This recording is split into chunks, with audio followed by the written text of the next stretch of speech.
ठाण्याच्या 3.5 गल्ल्यांपुरतं अस्तित्व असला हा शिंदे टोळी नावाचा गट जो आपल्या अस्तित्वाच्या अंतिम घटका मोजतोय. आपल्या अस्तित्वाच्या अंतिम घटका मोजत असताना देखील, कारण पुढच्या 1.5-2 महिन्यांमध्ये या गटाचं नामोनिशाण मिटलेलं असणार आहे, या अशा अवस्थेत देखील या गटाच्या प्रवक्त्यांना विनोद सुचतात. काल या शिंदे गटाच्या, शिंदे टोळीच्या म्हणा, प्रवक्त्या ज्योती वाघमारे यांनी एक विनोद केला.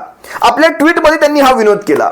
ते आपल्या ट्विटमध्ये म्हणतायत, नकली शिल्लक सेनेची नकली मशाल. आणि असं करत त्यांनी खाली उद्धव साहेबांचा एक मशाली सकटचा एक फोटो, काल परवा सेना भवनात झालेल्या फोटो सेशन मधला तो एक फोटो ट्विट केला. आता लक्षात घ्या, 7 ते 8 हजार लोकांनी हे ट्विट पाहिलंय.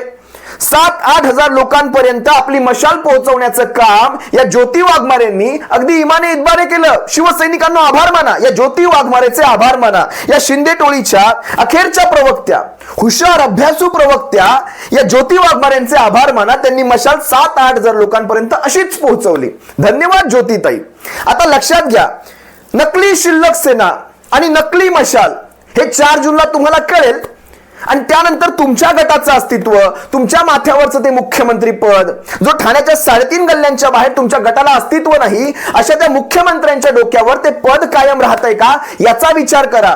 राहिला प्रश्न नकली शिल्लक सेना वगैरे म्हणवणाऱ्यांचा, अहो ठाणे सोडली, आजच मला वाटतं रत्नागिरी सिंधुदुर्ग मध्ये नारायण राणेंची सीट जाहीर झालेली आहे, ते नाशिक गेलं, सोडून द्यावं. तुमच्या खासदारांची ही अवस्था, तुमच्या आमदारांमध्ये किती चलबिचलता झाली त्याच्याकडे एकदा लक्ष घाला.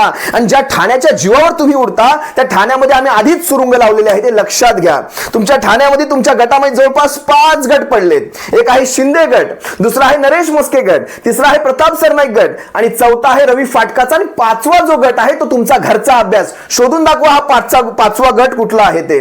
तुर्तास इतकंच बोलतो आणि तुमची रजा घेतो. ज्योती वाघमारे ताई, आणि धन्यवाद आमची मशाल एवढ्या लोकांपर्यंत पोहोचवल्याबद्दल. जय महाराष्ट्र.